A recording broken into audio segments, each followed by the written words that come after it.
What really happened that day? January 6th of 2021. This guy was the police chief of the Capitol Police, Chief Stephen Sund. He's now lost his job, lost his retirement. In fact, Nancy Pelosi blamed him for what went down. But that's not the truth, and he's fighting back. He's been exonerated, doesn't have his pension back, doesn't have his status back. He also has 25 years on the D.C. Metro Police. We start there with the former chief. We're going to talk about the federalization of the police, and then he gets in-depth about what really went down on January 6th, stuff you're not going to hear anywhere else. This is Unshaken and Unafraid with Joe Pags. Chief Stephen Sund is the subject. Here's a preview. I can tell you right now, with less than 1,000 National Guard troops on my perimeter, that perimeter wouldn't have been breached. I went and requested from Speaker Pelosi's Sergeant at Arms, Paul Irving, the use of the National Guard to help support my perimeter on January 3rd. I was denied over the concern for optics. If the Sergeant at Arms had approved Chief Sund's request on January 3rd, chances are the Capitol would have never been breached. This is Unshaken and Unafraid with Joe Pags. Chief, good to meet you. How are you? I'm doing well, Joe. Thank you very much for having me on today. Really a pleasure to have you on. I want to get in earnest into January 6th in a second, but I'd be remiss that I didn't start with what the hell is going on in Washington, D.C.? Can you, in short form, actually take some time if you want, explain to my audience and me why Washington, D.C. is so violent and out of control and why it was so necessary to do something about it? So let me give you a little bit of background. Not only was I the chief at the Capitol January 6th, I'd been the chief for 18 months. Prior to that, I'd been their assistant chief for only 3 years, a little over 3 years. Okay. But prior to that, I'd been 25 plus years with the Washington, D.C. Police Department, which is the lead law enforcement agency in Washington, D.C. Right. So Washington, D.C., 67 square mile city. It has a crime rate that's probably 4 or 5 times, specifically, let me talk specifically homicide rate, 4 or 5 times greater than many of the other American cities. Right. Whereas many American cities have 1 to 2 per 100,000 of their residents. Washington, D.C. right now is about 5 to 6 homicides per 100,000 residents. One homicide is way too many. So what's happened is you've seen a couple of high-profile cases. You've seen the staff member with Doge get beaten up. Back in President Trump's previous term, he had a member, there's a former member of his cabinet, or one of the members had been killed, murdered in broad daylight, picking up their wife. I think it was up on I Street or New York Avenue in Northwest Washington, which was a brutal killing. So he's come in on several occasions. He's pointed out about the crime that's happening. And crime is a major concern. You have these groups of youth just roaming the streets. They're robbing people. You have juveniles committing incredible amounts of carjackings and very violent carjackings. You had a 14, 15-year-old female that were involved in the dragging death of an Uber driver, and we're on video laughing about it. So you've got some pretty brazen youth. You've got a city council that is out of control, that has passed some anti-police, pro-crime legislation. So he's seen this, and he has voiced his concern several times. And what's happening in Washington isn't anything new. Bringing all the federal partners, the FBI to deal with the most violent recidivists, the DEA to deal with the drugs, ATF to deal with the guns, that's something we've done before. We've done it during summer crime initiatives. We've done it during safe street operations, where we bring in, and we also work with the National Guard. So we've done this before. And what they want to do is they want to try and drive the crime down, and they are. So just to give you a quick little stat, and don't mean to go too long on it, but it's something he's seen. People are scared. Businesses, restaurants are closing, but people are scared to just walk around. And it used to be crime stayed in, kind of some of the rougher, crime-ridden neighborhoods. Now it's transient. It's all over. It's right near the White House. It's down the mall. People are accosted and robbed. So what he's done is he finally just, brought the hammer down. He said, if you guys aren't going to do it, I'm going to do it myself. And the problem is, by him invoking, Section 740 of the Home Rule Act, he's now seen as the bad guy. Whereas if Mayor Bowser had come out and said, hey, I really need some federal support, we're going to go ahead and do this big crime initiative, she'd be lauded as a hero across all media outlets. But you're just not seeing that, which is sad. Well, Chief, I want to stop you, because what you just said is perfectly sensible. So if Mayor Bowser would have said, come and give us help, everybody would have shut up and said, great. Why hasn't she? Because again, what you just said, 4 to 5 times more crime than other, like-sized cities. In fact, more crime in Washington, D.C. than almost any international city that you can pick out just per capita. Why hasn't she said that?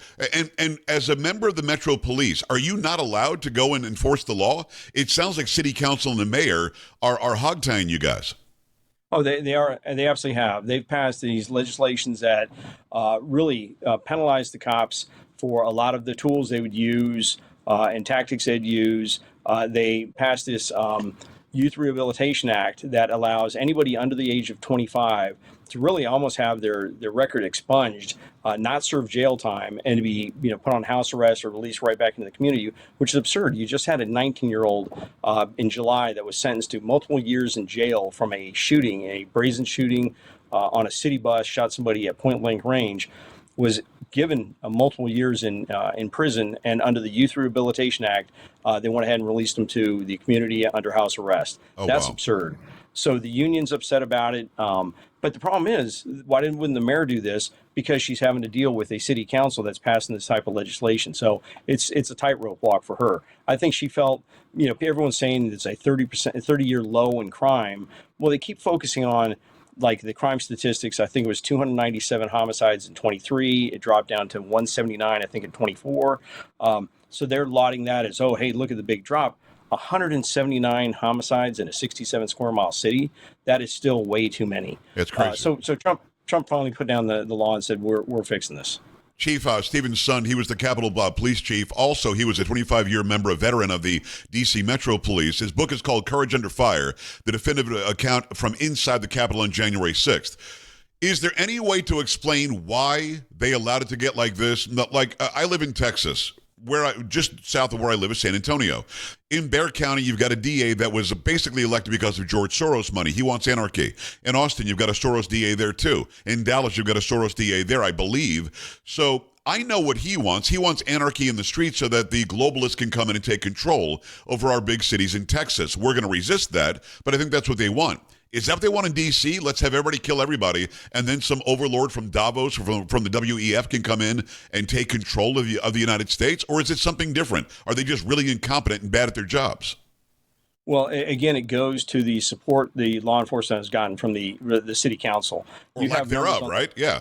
Yeah, or well, that's what I'm saying. It's no support. It's actually it's been very detrimental, the type of legislation they've passed and the way it's affected the law enforcement and really taken all the tools away and handcuff police. And people have gotten low morale and they've left. The Metro Police Department is at a 50-year staffing low. They're authorized for 3,900 cops. They have 3,100, and that's on a good day.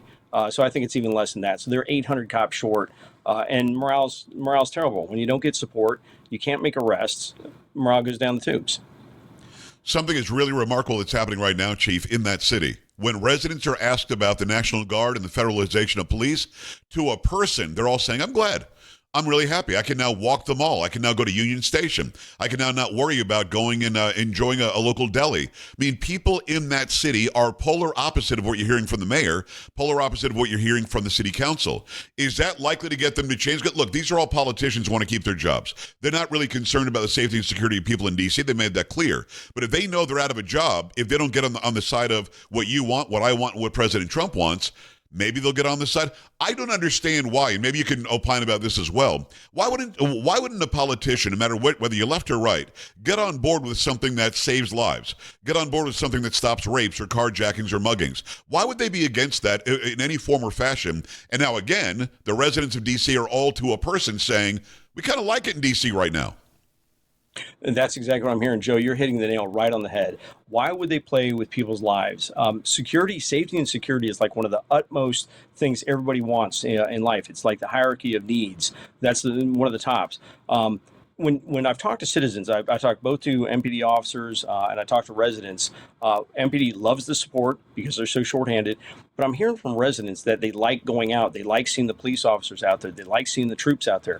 We've used National Guard before. Having National Guard in the neighborhood is nothing new. It's not, scary and militarization of the police. Right. They're out there, and a lot of them are local D.C. residents.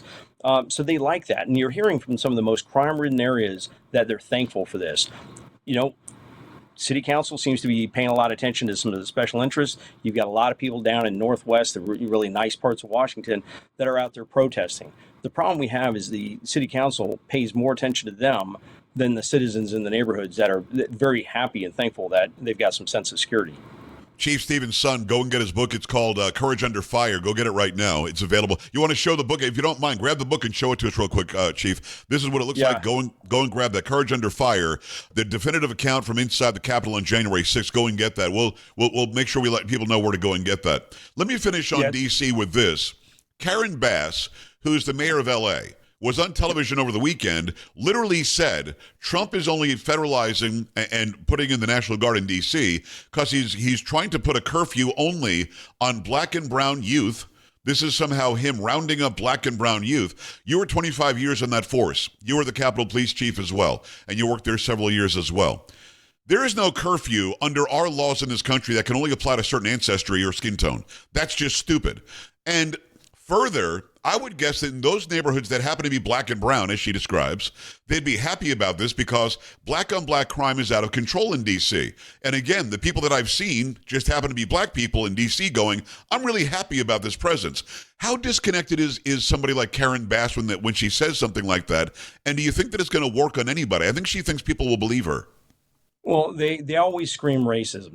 That's right. When the last thing they can say is, oh, it's racist. Not at all. The curfew has an age limit, not a race or gender. And the people that are being victimized in these neighborhoods are some of the most vulnerable. They're the people that absolutely deserve this, and they are thankful that something's being done because these youth, these kids that are out there running around the street bikes, taking over streets, taking over neighborhoods, taking over the Navy Yard, are victimizing these people. So they need to start listening to the most vulnerable and doing what they were voted in to do. Get the city safe. Is it true that it's only one carjacking since the federalization? Is that really a number? It's only one? Yeah. So what I came across, and it's probably still on the MPD stat website, is in the same time period last year, there was 19 carjackings. Since this began, I think it was August 11th when I pulled the stat, there had only been one. Wow. So that if people are doubting this is working, it's working. And then you have the union putting out a lot of crime stats. The carjacking is down 83%. The homicides are down. The violent crime is down 22%. Crime's down across the board. So you're seeing results. The big concern when I talk to citizens is, how are we going to extend this beyond 30 days? They're tired of being victimized, and this is great. They're happy with this, but they're being told it may only last 30 days. Well, I talked to Mark Wayne Mullen, a U.S. Senator from Oklahoma that you probably know. I also talked to Tony Gonzalez, a U.S. Representative from here in Texas, and they're both on board that Congress will extend this past 30 days. The president, I think, can declare an emergency again and extend it, but I don't think he wants to. I think he wants Congress to say yes to this, and there's no reason why this wouldn't continue because, again, the residents are enjoying it, and the people in that city need something to be a sea change. I said I wanted to move on past this, but I do want to ask you one or two other ones because they keep on jumping in my brain. As you say something very intelligent, I want to make sure that I ask you the proper questions. Let's say that we extended another 30, another 90. Who cares? Once it's going to go away eventually. Once it does, if it goes back to the way it was, then the criminals would just rise up again and do what they were doing badly. Do you think the Metro Police will be empowered by this, or should there be some presence from Congress or from the executive even to remain in D.C. to make sure that city council and that mayor do the right thing? Can you do that because it's such a special case in that it's a district and not a state, that there is special purview by Congress and by the executive as well? I don't want them to take out the National Guard and defederalize the police and have the criminals have fun again. I don't want that to happen. What do you think can happen and should? So a couple of things need to happen. One, I'm hoping that when the citizens see the results that they can, begin to feel on the streets. I was down in Washington D.C. today. I was at the Capitol. I was right next to the White House. Didn't get into some of the other neighborhoods because I had to actually take care of a couple things. But it was quiet. It seemed like everything was fine. Union Station, which is a beautiful, beautiful hub. It has Metro. It has the train station. Is always surrounded by homeless. It's always, you've got crime, people getting robbed around there. Right. It was peaceful. And that was really nice to see that. So what has to happen is, one, they have to repeal, whether it's through the Home Rule Act or what, they have to repeal some of these draconian anti-police legislation. The Second Chance Amendment, the Youth Rehabilitation Act, they have to do with that. Trump has nominated a person to the D.C. Superior Court, Eddie O'Connell. Used to be an attorney. I dealt with him a lot on a lot of cases. Great U.S. attorney. He'd be a great judge. He needs to be put in place by Congress. And they need to start putting some money into the police department and getting that staffing back up. Again, National Guard isn't, putting these task force together isn't anything new. I think keeping a National Guard presence there so they can handle, some of the critical infrastructure, some of the mundane stuff, and let police, handle more of the serious crime. I think that's just a smart way of doing business. So as long as they're available, I'd keep using them. Chief, could this be the impetus for people in D.C. to start voting better? I mean, you vote in a city council that literally is making you less safe. You vote in a mayor who just doesn't seem to understand. She's more busy painting things on the road about Black lives and whatever else instead of actually taking care of the residents of D.C. Will this be a big enough wake-up call for them to say, I'll hold my nose, but I need to vote for somebody who's more at least down the middle, if not right-leaning? You always hope that's the case, that people begin to see, hey, this is how good the city can be, and maybe we'll start voting different. You always hope you always hope that they vote with their safety and security in mind.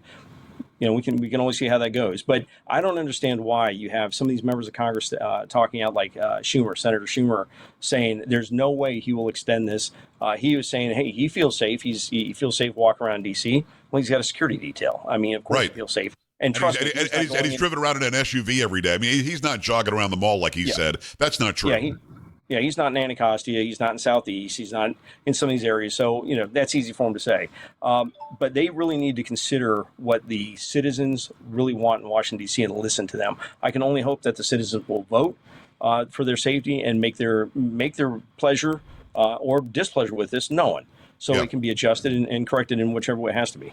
It is Chief Stephen Sund. He was the Capitol Police Chief when January 6th happened. 25-year veteran from the Metro Police Department in D.C. He's got great knowledge on everything going on there in the district. Courage Under Fire, the definitive account from inside the Capitol on January 6th is his book. Let's get into January 6th. As somebody who's a member of the media, I thought about going. Somebody who's in pretty good with the Trump administration, I thought about going. I thought it was important to have a show of at least very peaceful, but a show of massive people who, and I think it was 250,000 is the low number I'm hearing. It could have been as many as 1 million people that showed up to just say, hey, we're not happy about the way the election went, and we want Congress to make sure they examine this very closely. I think that would have been okay. Thankfully, I didn't go because I'd probably still be in trouble today just for being there. All of that said, what was the lead up to January 6th? They had a permit. They were allowed to protest or rally or have their voices heard. They did nothing illegal there. And then some idiots went and did vandalize and broke some things and punched police officers and whatever. But what was the lead up to that? January 1st, 2nd, 3rd, 4th. What were you expecting as the chief of the Capitol Police? So the lead up to that was plain. I actually talk about it in great detail. We had gotten intelligence reports just indicating large crowds. My intelligence, I've got my own intelligence unit. A lot of people don't realize Capitol Police, 25th largest police department in the country. I've got full service. I've got my own intelligence unit that's putting out assessments and daily intelligence reports. All they're saying is no indication of serious concern for violence at the Capitol.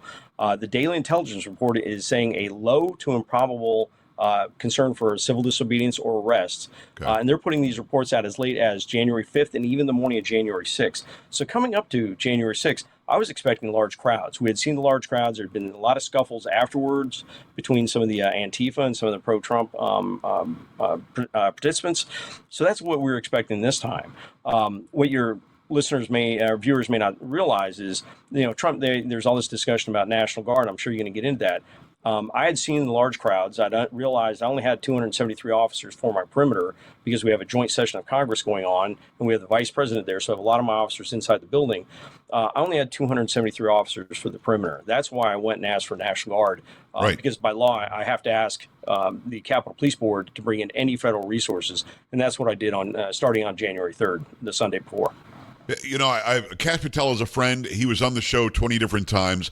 He's the guy, along with Devin Nunes, that did the deep dive investigation into Russia. He's also the guy that says he was in the Oval Office when the president on January 4th said, Yes, offer up 10,000 plus National Guard officers. Have them go there and be part of this. We don't know what's going to happen. It's offered to Muriel Bowser. We now have the letter where she rejected it. It was offered to Nancy Pelosi. She allegedly said she didn't want it. Now there's video of her saying, I should have had the National Guard there. Were you offered it specifically, or how does the chain of command work, Stephen? Does Nancy Pelosi, the Speaker of the House at the time, or currently Mike Johnson, do they have purview over the Capitol Police? Can they tell you what to and what not to do? They have a lot of extensive influence, but they also have statutory authority over the Capitol Police. If you look at 2 U.S. Code, you look at federal law 2 U.S. 1970, which is right. what I dealt with on January 3rd. By law, I have to request permission to bring in any federal resources, and because it's the legislative branch, it's not like they can just direct the Pentagon can direct National Guard over on the Capitol grounds. They need to be invited on. So there's a process that people need to realize.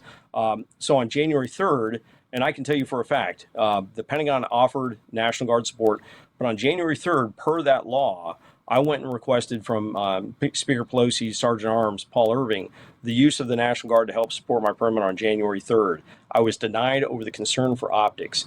I then went and spoke to Mike Stinger, who's the Senate Sergeant at Arms and the chairman of the Capitol Police Board, and requested the same thing, and he denied me. Now I find it for the same reasons. He had been contacted by the House Sergeant at Arms, and they both decided not to give me support.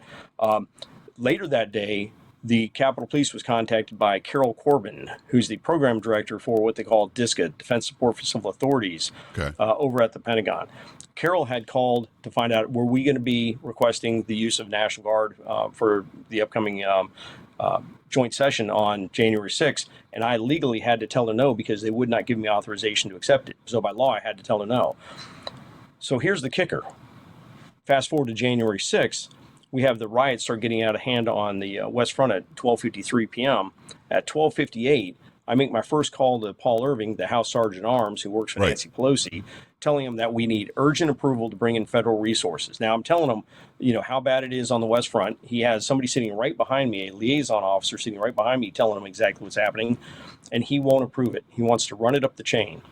11 phone calls later, 71 minutes later, I finally get approval to bring in federal resources. Yeah, so when Pelosi goes on TV and says it was Trump that delayed it, that's not reality. I've got the facts. I've got receipts. That's what happened. And if you don't believe me, Congress changed that law after 11 months after January 6th. Now 2 U.S. Code 1970 allows the chief of police in an emergency to call in federal resources without having to go to the Capitol Police Board. So that's how you know. Yeah, Stephen, I'm nowhere near as smart as you are, but I just want to make sure I understand on my very, very layman's brain. How exactly is the chief of police not allowed to call in the troops? Why is it that I'm glad you can now. You're not there now, but the chief can now. But why on earth would you have to ask Nancy Pelosi or the Sergeant at Arms or anybody? You have the DOD, President Trump through the DOD saying, and Cash was the chief of staff at the DOD, so he was in that meeting. He knows that it happened. Pelosi said no. Bowser said no. We were told the Capitol Police said no, and you literally did, but you just explained that you had to say no because you were told to say no. So why exactly is it that the guy in the front line, you, the guy that sees it unfolding, you, the guy's predicting what's about to happen, you, weren't allowed to pull that trigger figuratively? I mean, I don't understand why you couldn't make that move. And has anybody ever given you a really good answer as to why that was? No, other than the fact that they've acknowledged that fatal flaw by changing the law. But you got to listen. You got to think, why would they have that law in the first place? It says the leadership has to be consulted. Look at the very last sentence of the very first section. It says leadership must be consulted before federal resources are being brought in. It's because they're concerned about the optics. They're concerned how is it going to look if we have a chief of police that brings in National Guard or brings in a bunch of FBI agents up here to help out.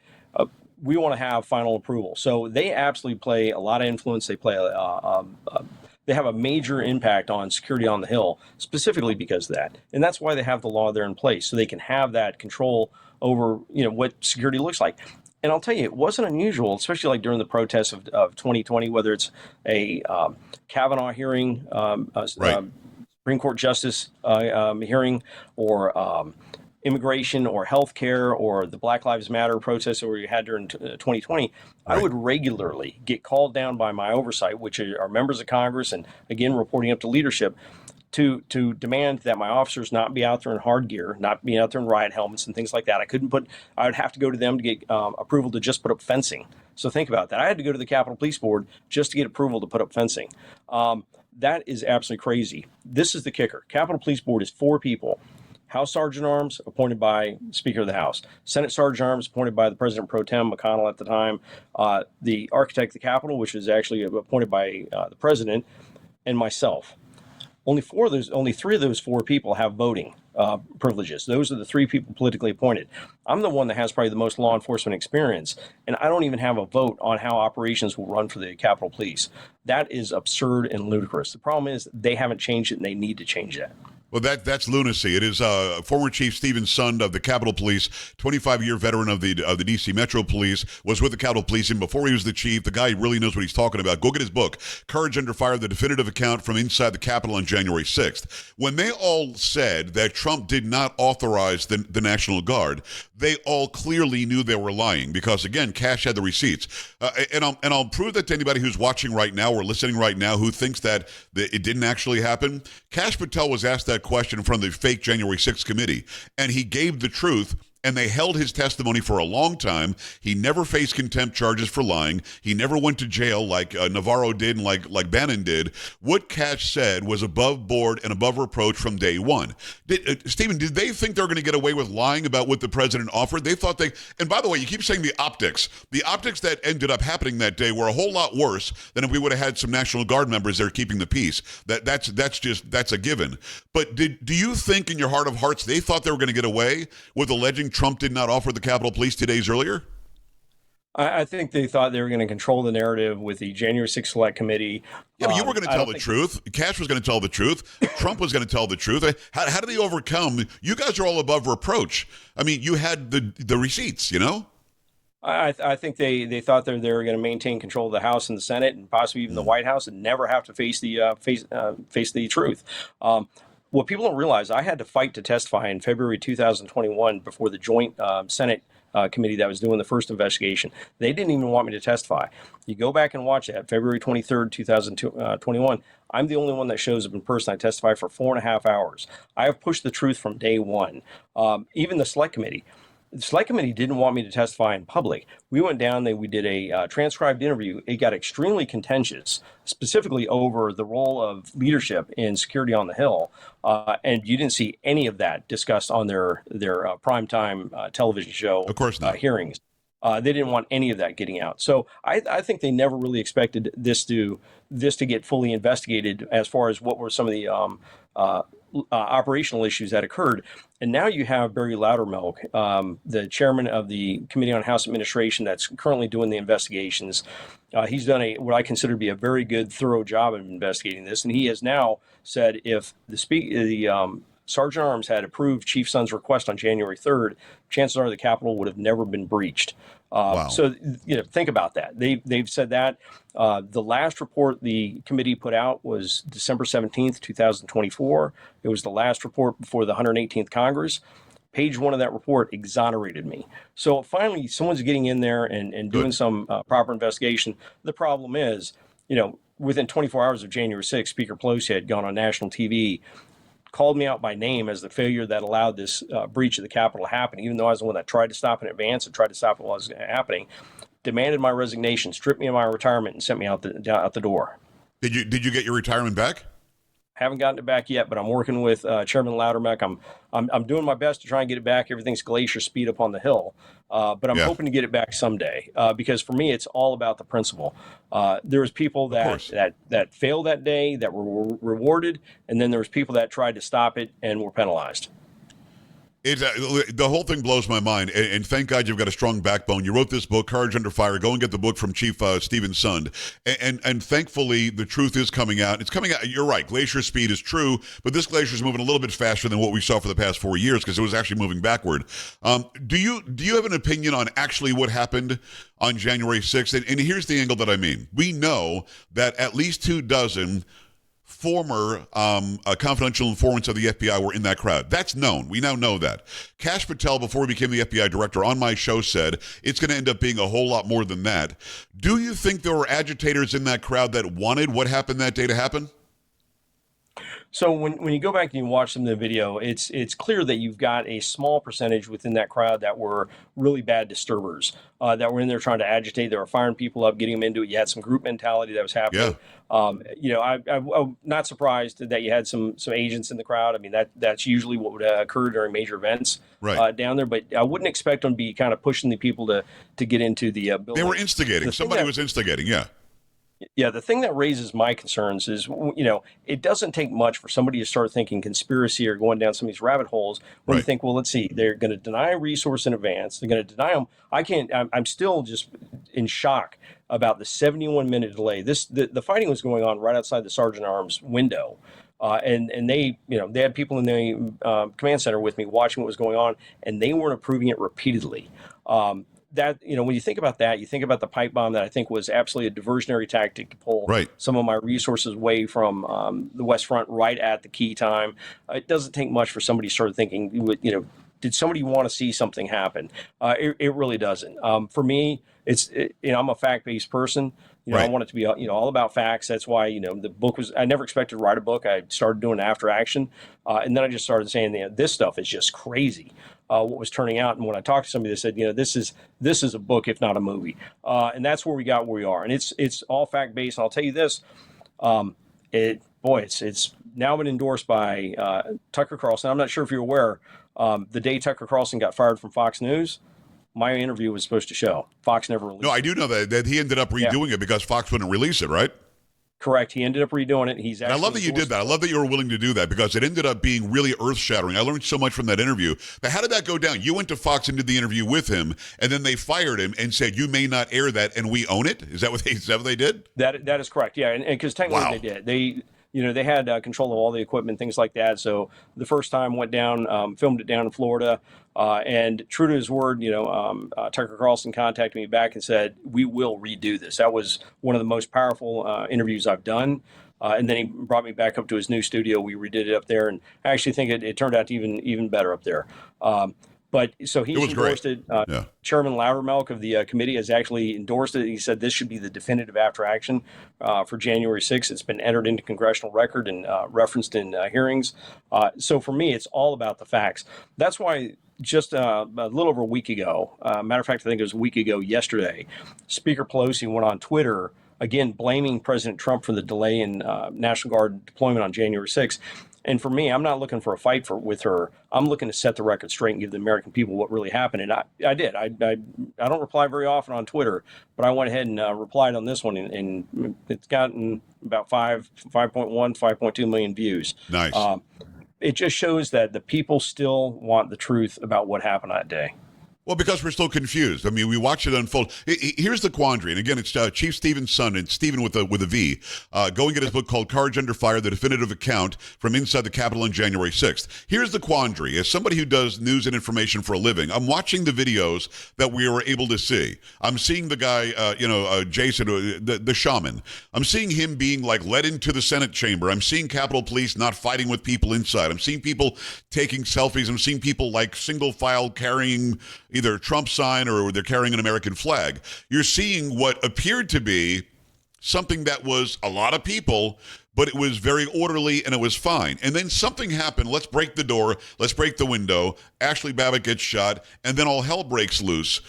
In watching it, the conundrum for me is, how did it go from, sure, you could check out the Senate chamber, to now we're fighting and getting tased out front? I mean, were there two sort of fronts about what was going on that day, Chief? Because I'm confused about how cordial and how nice the Capitol Police officers were inside that we're seeing some of this video about, and the shaman didn't do anything that got him locked up in prison, and that I'm also just as startled and stunned that people are breaking windows and throwing chairs out and fighting with cops. I mean, does that make sense? Were there two different things going on at once? No, what you're seeing is a evolution of what began. So on the West Front, 1253, we see the crowd start coming toward our West Front near Peace Circle and the Maryland Avenue walkway. We're seeing it come up. This is where you see the pictures of Ray Epps, where he's sitting there the night before he had been out by the White House telling people you got to get into the Capitol. Yeah. Well, this is where he's seen it before one of the fence lines. He leans up and he kind of covers his mouth to whisper into a protester's ear, and then within seconds, that protester starts swinging, fighting with my officer. So there was violence from the very get-go. It wasn't like they finally got up there and then started breaking windows and got violent. There was a number of people within the crowd that were violent from the very get-go. And for Ray Epps later on, and again, I have no idea what his background is.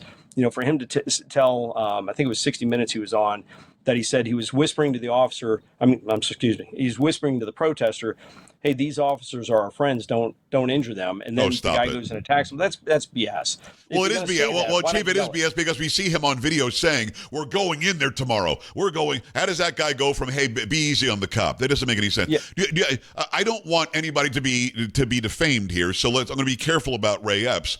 But do you have any thoughts about if we'll find out his background? I don't believe what they've told us about him right now, because I'm glad you brought him up. He's the chief instigator on many pieces of video, as you said, from the night before, from the day of. We see him he's one of the instigators where the barricades are moved and police officers are being punched. Do you think we'll find out who this guy really is? I'm not really sure. You'd think after 4.5 years, you'd have a better idea, but who knows? I'm thinking that maybe Chairman Loudermilk. Now he's just been approved to continue the investigation, so I suspect that Speaker Johnson is going to give him marching orders on looking specifically into some of the federal involvement or anything like that. So I think maybe we will see some answers on that. I'm hoping that we see answers on the pipe bombs, stuff like that. But to go back to your question right before this, where you're talking about the fighting, and I've talked to a number of the officers. I talked to the one officer that you talk about that took the selfie. He's standing post. He's outnumbered by the number of people coming through, and every day on a usual day, people are taking pictures with him. He's like, "What am I supposed to do? I'm one person. I can't put up a physical front against you." Makes sense. So just standing there. So that's where you see some of that type of stuff. But there was some definite situations of some extreme violence. I mean, you've got a couple of officers that were seriously injured. You have the death of Brian Sicknick, where he passed away the very next day. Right. Which is related. And I absolutely do think that's a line of duty death. And then you have some other people that were injured. But then you had a number of other people that, like you said, were right between there, walking between the rope and stanchions, and thinking that it's just like a regular tour. But you did have a core group of people that were really instigators and being violent in that crowd. Yeah, I wish that Brian Sicknick hadn't died, and I really do mean that. From what I understand, the stroke happens. I'm not a doctor. You're not a doctor. Who knows why the stroke happens? But if you want to call it a line-of-duty death, I get it. What bothers me is how the left spun it that he was beaten to death with a fire hydrant, which doesn't make any sense. They did all they could to make you look bad, to make all the other officers look bad, to make anybody who supported Trump ever. And I've gotten where I think Brian Sicknick might have been somebody who leaned to the right. I don't know politically. But at the end of the day, they tried to make you look so unbelievably culpable. And it bothered me so much. It's why I love having you on right now. Any thoughts about how they made you the scapegoat, how they lied about what happened to some of these officers, how they magnified what Trump did or didn't do? I mean, like you said early on, you said it many times in this interview, it's about optics. But that isn't only about optics. It's also about save their asses, isn't it? 100%. And that's actually why the book is called Courage Under Fire, because initially the people that we were sworn to protect initially came out against my officers, said we were racist, said we were culpable, we were involved, we were participated. They couldn't have been farther from the truth. Right. The thing is, you see Speaker Pelosi go on national TV less than 24 hours after we regained control of the Capitol, get them back into chambers, and then they voted on the Electoral College. She goes on national TV, calls out President Trump for being the instigator of the riot, but calls me out by name as the failure at the top of the Capitol Police that allowed the breach to happen, and demands my resignation, and then lies about me. She tells the American people, besides, he's never even called me. I spoke to her three times. Yeah, I spoke to her 3 times. She painted me as a callous and disrespectful official. I spoke to her once with the vice president. I spoke to her once with all the other leadership as I was briefing them. So I have all my dates and times when I had called and spoken to her.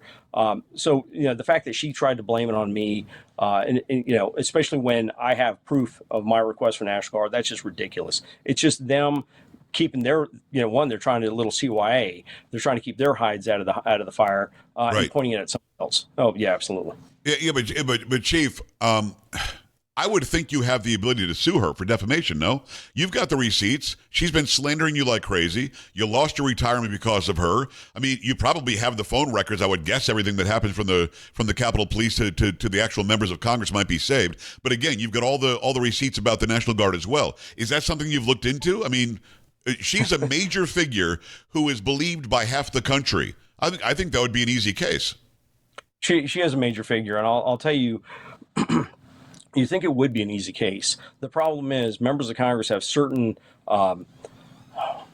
immunity from certain, as long as it's in the course of their business. Now, I'll tell you, when the video that was shot by Alexandra Pelosi, Nancy Pelosi's daughter, she says out, she's in there saying, hey, what do you think of Sund right before they go and call for his resignation, saying, I never liked him, he should have been gone a long time ago. Wow. In any private industry, that would get you sued right off the bat.